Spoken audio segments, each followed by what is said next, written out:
India में under water Kolkata में metro की इनॉग्रेशन हुई है। वो कभी 1500 करोड़ का प्रोजेक्ट किसी अपना सिटी में दे रहे हैं, कभी वो जम्मू में जाके 32,000 करोड़ का जो है वो 3200 करोड़ का उन्होंने वो की है डेवलपमेंट की। क्या समझते हैं वहाँ इस खबर को आप देख लें।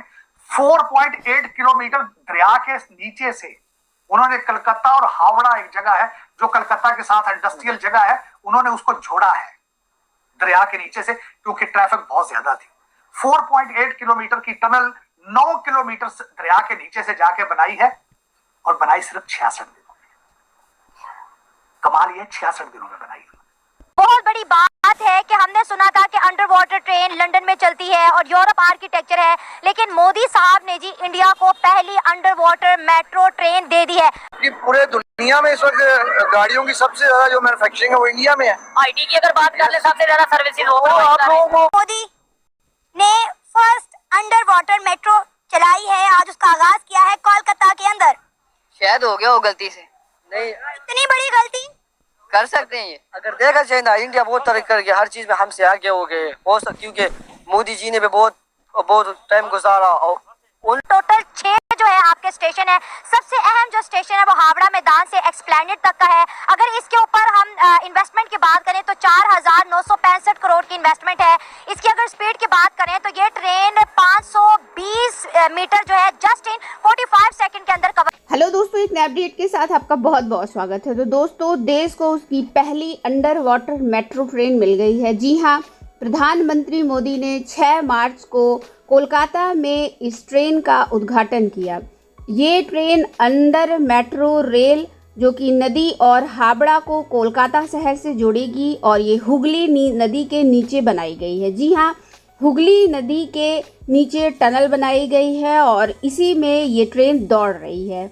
इंजीनियरिंग का ये एक जीता जागता और बेजोड़ नमूना है। इसी के साथ ये under water metro train 16.6 kilometre लंबी है। इसी के साथ हुगली नदी से 32 मीटर नीचे इसका निर्माण किया गया है। तो आप समझ सकते हैं कि इंजीनियरिंग का ये कितना ज़बरदस्त और बेजोड़ नमूना है। इसी के साथ 35 सेकंड में ये कोलकाता से आपको हावड़ा पहुंचा देगी। जी हाँ, ये 1 घंटे का टाइम बचाएगी, और समझ लीजिए कि 45 सेकंड में ये सिर्फ आपको कोलकाता से हावड़ा तक आपको पहुंचा देगी। तो आप समझ सकते हैं, अभी आपने देखा होगा कि किस तरीके से प्रधानमंत्री नरेंद्र मोदी ने हर जगह वो डेवलपमेंट का कुछ शिलान्यास कर रहे हैं, कुछ नींव रख रहे हैं। अभी आपने देखा होगा कि जम्मू एंड कश्मीर में धारा 370 हटने के बाद वो वहाँ पर गए हैं, और वहाँ पर भी उन्होंने करीब 6400 करोड़ रुपए का सौगात फिर से दिया है और डेवलपमेंट को इसके नाम किया है। तो आप समझ सकते हैं कि भारत में कितनी तेजी से तरक्की हो रहा है। तो आइए चलिए देखते हैं पाकिस्तान इस खबर को आप देख लें।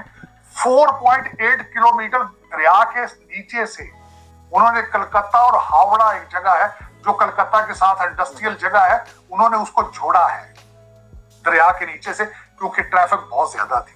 4.8 किलोमीटर की टनल 9 किलोमीटर दरिया के नीचे से जाके बनाई है, और बनाई सिर्फ 66 दिनों में। कमाल ये 66 दिनों में बनाई। अब दूसरी सुन ले बात। मैं इंडिया के अंदर मौजूद था तो गुजरात के अंदर उन्होंने सेमी कंडक्टर ताइवान की मदद से $10 बिलियन का प्रोजेक्ट वहां पे लगाया है।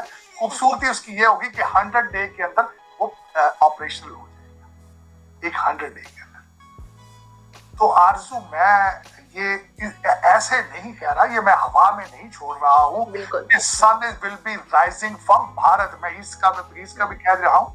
ईस्ट का पहले मैं चाइना का भी कई दफा साथ शामिल करता था, लेकिन इस वक्त उनकी इकॉनमी बहुत स्लगिश है, हालात उनके खराब है। कोविड के बाद उनके हालात ठीक नहीं है। लेकिन आपको मैंने जिस तरह पहले बताया था कि ये मेरी इंफॉर्मेशन नहीं है। IMF ने कहा है कि तीसरे क्वार्टर में भारत की जो इकॉनमी है उसने 8.4% ग्रोथ की है, और उसके बाद जापान की 0.9% पे है, अमेरिका की 2.1% पे है, फ्रांस की 1% पे है, यूके की 0.06% पे, और जर्मनी नेगेटिव है, नेगेटिव 0.05% पे है। तो आप खुद आज अंदाजा लगाएं कि सन कहां से राइज कर रहा है, ये खुद सोचना होगा आपने। और दूसरा, आज आगे चलते हैं। आपने असेंबली की बात की है कि नए वजीर आजम आ गए। नए मैं तो नहीं समझता हूँ, पुराने ही हैं। नहीं, वो कहते हैं पुरानी शराब नई बोतल डाल दी आपने। ये नई असेंबली क्या है?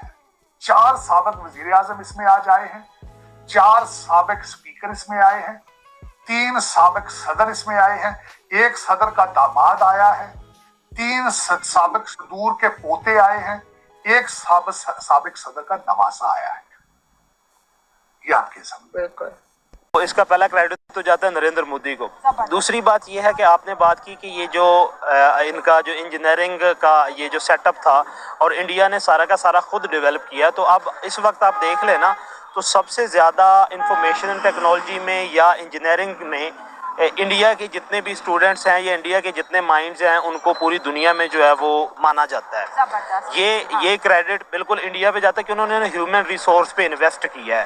ह्यूमन रिसोर्स पे उन्होंने इन्वेस्ट करने के बाद उन्होंने खुद प्रोड्यूस करके दूसरे ममालिक को दिया, ना कि दूसरे ममालिक से उन्होंने खुद खरीदे हुए हैं। तो ये इंडियन नेशन को, और दूसरा क्रेडिट जो बिल्कुल इंडियन नेशन को जाता है कि उन्होंने मेहनत की। और छोटे आप ये देखें कि इनके जितने बड़े बड़े ब्रेन हैं वो बड़े छोटे लेवल से उठ के आए हुए हैं, देहातों से, गांव से उठ के उन्होंने जो पूरी इंडिया को रीशेप कर दिया है। तो ये एक इंडियन नेशन को पूरे का पूरा जो है वो क्रेडिट जाता है। दूसरा आपने ये बात की नरेंद्र मोदी का ये प्रोजेक्ट है, और आने वाले दिनों में, और जहाँ तक मुझे अब जो करंट पॉलिटिकल सिचुएशन में इंडिया की देख रहा हूँ कि हैट्रिक करने जा रहा है Narendra Modi as a prime minister जो है वो इंडिया का।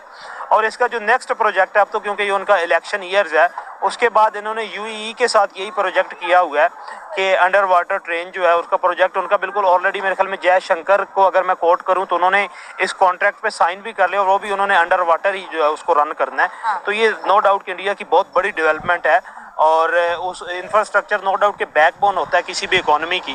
तो ये उनकी इकोनॉमी को बहुत बड़ा जो है वो बूस्ट देगा ये प्रोजेक्ट जो है। अगर पाकिस्तान की बात कर लें तो पाकिस्तान और इंडिया का फ़र्क मैं आपको इस तरह बता दूं कि वो चांद पे चले गए, उन्होंने लंदन जैसा मॉडल अपने इंडिया के अंदर इंट्रोड्यूस करवाया, और हम पाकिस्तानी और पाकिस्तानी पॉलिटिशियन एक दूसरे की दाढ़ियाँ खींचते हैं, एक दूसरे की टांगे खींचते हैं कि तुम चोर और मैं चोर। कंट्री अभी मैं इनसे बात कर रहा था, इंडिया में अंडर वाटर कोलकाता में मेट्रो की इनॉग्रेशन हुई है।